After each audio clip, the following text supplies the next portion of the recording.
6:53, time for the morning sprint. Breaking news this morning. There's an active Amber Alert out for two children with ties to Wisconsin. Alexander and Stefan Zhang are believed to be in the company of their father, Yemen. Alexander is 7 years old, 3 feet 5 inches tall with black hair and brown eyes. Stefan is 9, 3 feet 10 inches tall. He also has black hair, brown eyes. The dad could be driving a gold Toyota Sienna minivan with Wisconsin license plates. Call police if you see them. Our other top story today, the Wisconsin Supreme Court is hearing oral arguments in a landmark case for redistricting in Wisconsin.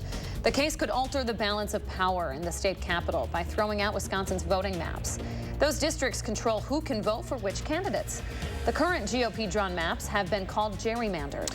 Meanwhile, a federal appeals court has struck down one of the key tools to enforce the Voting Rights Act. The 8th Appeals Court found that only the U.S. Attorney General can enforce Section 2 of the Voting Rights Act. This move blocks private organizations from suing to enforce it. Around 90% of all Section 2 cases are filed by private groups. Qatar is hoping to announce a deal as soon as today between Israel and Hamas to free hostages inside Gaza. The deal would reportedly include a brief pause in the fighting and more aid for the Strip. But there are concerns. Heavy fighting in northern Gaza could change these plans, especially because the fighting surrounds another hospital. Bond is set at $1 million for one of the men charged in a deadly shooting at the Harmony Apartments in Madison. Mark Parks Jr. and another man are charged with murdering Devon Grant on July 13th. The judge set Parks' bond during his initial appearance yesterday.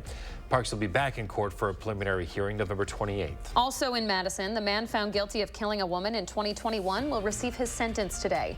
A jury found Greg Rather guilty of killing 55-year-old Patricia McCullough back in September. Rather will be sentenced for multiple felony charges, including first-degree reckless homicide. He could face upwards of 60 years for that charge alone. A man accused of breaking into the La Crosse airport and threatening the staff of a private plane could enter his plea today. Prosecutors say 31-year-old Cody Anderson also threatened airplane staff with a knife. His bond is currently set at $500,000. Flags will fly at half-staff today across Wisconsin in remembrance of the Waukesha Christmas parade tragedy. 2 years ago, 6 people were killed, 60 injured when Darrell Brooks drove an SUV into the parade route. Last November, he was sentenced to life in prison after a jury found him guilty. Hi, good morning, meteorologist Kelly Slifka. As we continue to see some of the snow flying here in the Madison area.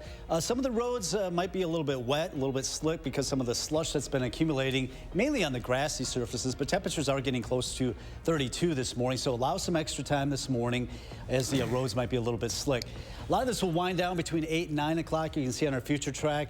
Moving on to the east, we'll actually see some clearing after the noon hour spread in from the north and west. Temperatures in the mid-40s today. So we're looking at the snow showers coming to an end pretty quickly over the next couple of hours. We'll get into some sunshine today.